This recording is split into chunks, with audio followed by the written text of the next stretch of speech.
بسم اللہ الرحمن الرحیم۔ السلام علیکم ورحمۃ اللہ وبرکاتہ۔ آج کی اس ویڈیو میں ہم قارون کا خزانہ اور اس کا انجام کے بارے میں بات کریں گے۔ قارون حضرت موسیٰ علیہ السلام کے چچا یسخر کا بیٹا تھا۔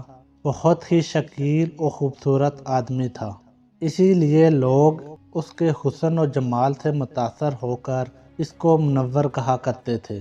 اس کے ساتھ ساتھ اس میں یہ کمال بھی تھا کہ وہ بنی اسرائیل میں تورات کا بہت بڑا عالم اور بہت ہی با اخلاق انسان تھا، اور لوگ اس کا بہت ہی ادب و احترام کرتے تھے۔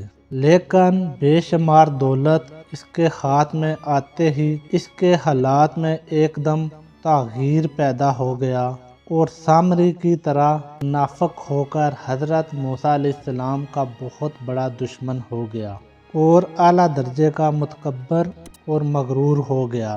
جب زکوٰۃ کا حکم نازل ہوا تو اس نے حضرت موسیٰ علیہ السلام کے روبرو یہ عہد کیا کہ وہ اپنے تمام مالوں میں سے 1000واں حصہ زکوٰۃ نکالے گا، مگر جب اس نے اپنے مالوں کا حساب لگایا تو ایک بہت بڑی رقم زکوٰۃ کی نکلی۔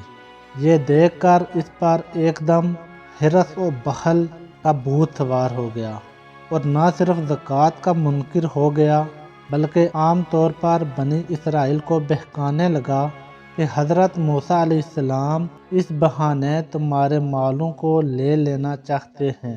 یہاں تک کہ حضرت موسیٰ علیہ السلام سے لوگوں کو برگشتہ کرنے کے لیے اس خبیث نے یہ گندی اور گھناؤنی چال چلی کہ ایک عورت کو بہت زیادہ مال و دولت دے کر آمادہ کر لیا کہ وہ آپ پر بدکاری کا الزام لگائے۔ چنانچہ آئین اس وقت جب کہ حضرت موسیٰ علیہ السلام وعظ فرما رہے تھے، قارون نے آپ کو ٹوکا کہ فلانی عورت سے آپ نے بدکاری کی ہے۔ حضرت موسیٰ علیہ السلام نے فرمایا کہ اس عورت کو میرے سامنے لاؤ۔ چنانچہ وہ عورت بلائی گئی تو حضرت موسیٰ علیہ السلام نے فرمایا کہ اے عورت، اس اللہ کی قسم جس نے بنی اسرائیل کے لیے دریا کو پھاڑ دیا اور عافیت و سلامتی کے ساتھ دریا پار کرا کر فرعون سے نجات دی، سچ سچ کہہ دے کہ واقعہ کیا ہے۔ حضرت موسیٰ علیہ السلام کے جلال سے عورت سہم کر کانپنے لگی اور اس نے مجمع عام میں صاف صاف کہہ دیا کہ اے اللہ عز و جل کے نبی، مجھ کو قارون نے کثیر دولت دے کر آپ پر بہتان لگانے کے لیے آمادہ کیا ہے۔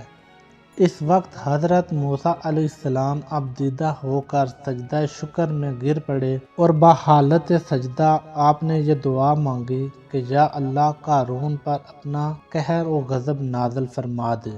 پھر آپ نے مجمع سے فرمایا کہ جو قارون کا ساتھی ہو وہ قارون کے ساتھ ٹھہرے، اور جو میرا ساتھی ہو وہ قارون سے جدا ہو جائے۔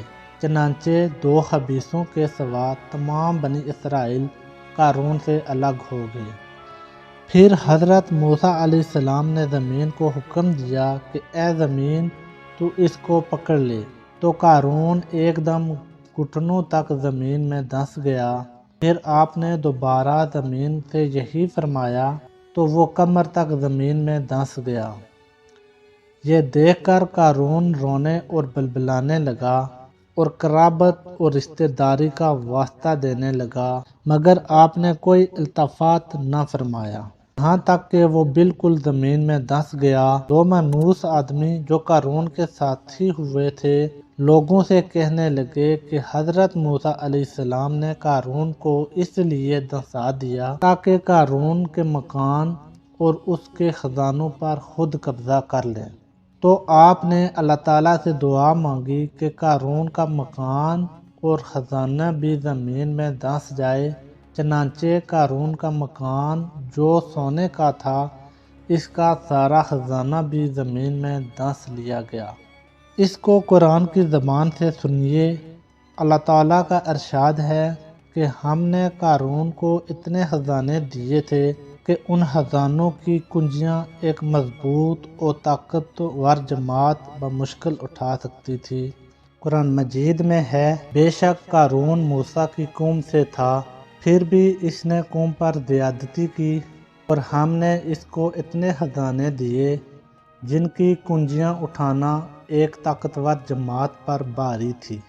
حضرت موسیٰ علیہ السلام نے قارون کو جو نصیحت فرمائی وہ یہ ہے کہ جس کو قرآن مجید نے بیان فرمایا ہے۔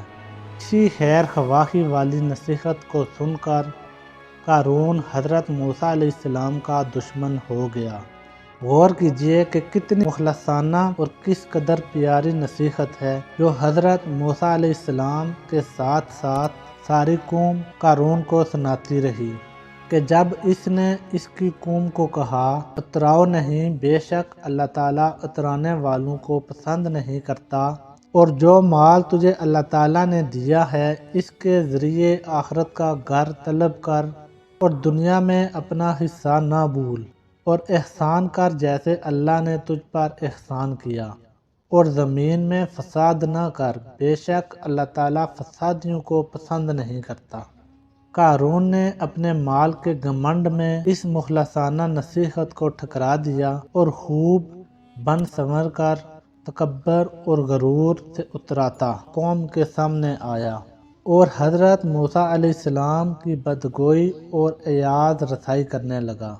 اس کا نتیجہ کیا ہوا اس کو قرآن کی زبان سے سنیے اور خدا کی اس قاہرانہ گرفت پر خوف الہی سے تھرتھراتے رہیے۔ تو ہم نے اسے اور اس کے گھر کو زمین میں دھنسا دیا تو اس کے پاس کوئی جماعت نہ تھی جو اللہ کے مقابلے میں اس کی مدد کرتی، اور نہ وہ خود مدد کر سکا۔ یہ عبرت ناک واقعہ ہمیں یہ درس دیتا ہے کہ اگر اللہ تعالیٰ مال و دولت عطا فرمائے تو اس فرض کو لازم جانیے اپنے اموال کی زکوٰۃ ادا کرتا رہے، اور ہرگز اپنے مال و دولت پر غرور اور گھمنڈ کر کے نہ اترائیے، کیونکہ اللہ تعالیٰ ہی دولت دیتا ہے اور جب وہ چاہتا ہے پل بھر میں دولت چھین بھی لیتا ہے۔ ہر وقت اس کا دھیان رکھتے ہوئے تواضع اور انکساری کی عادت رکھے۔ میں امید کرتا ہوں آپ کو میری یہ ویڈیو پسند آئی ہوگی۔ تمام نئے آنے والے دوستوں سے گزارش ہے کہ مزید اس طرح کی ویڈیو دیکھنے کے لیے ہمارے چینل کو سبسکرائب کریں۔